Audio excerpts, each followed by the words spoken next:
All right, so these are some quick notes for a power steering fluid flush on a 2013 Mercedes-Benz Sprinter 2500 170 wheelbase engine model 906. This is the new power steering fluid that we'll be putting into this model.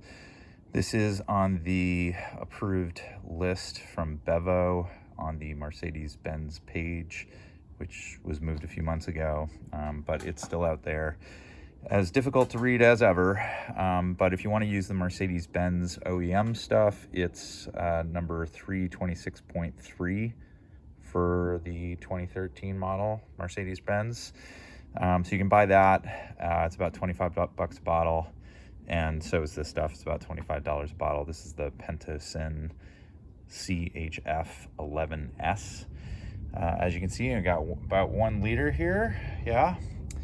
And I just completed the flush, and there was a little bit less than a liter, although, you know, a little bit spills out and whatever. So I'm going to take a guess and say that it's probably around 900 milliliters, just shy of 1 liter on this vehicle.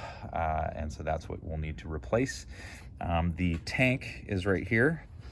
So this is the reservoir tank for the power steering fluid. And then they're about 10 years old. That tube down there, this one, you can see it kind of keeps heading down, down to right there, right? So it's a brand new tube. You can see there's the part number. This is the tube that leaks, basically, after, you know, around 10 years, around 200,000 miles. I don't have that much miles, but it is about 10 years old, a little bit less.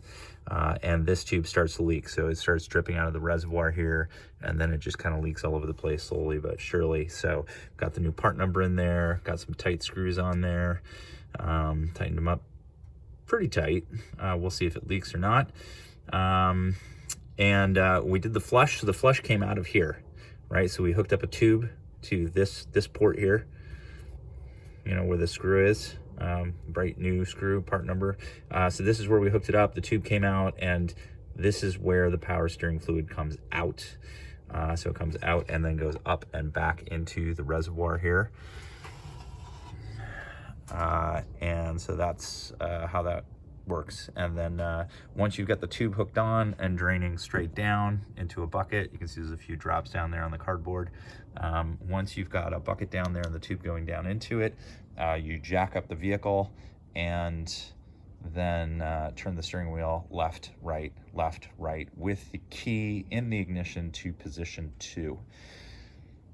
So not on, engine's not running, but the electrical's all on and functional. And then you go left, right. That forces the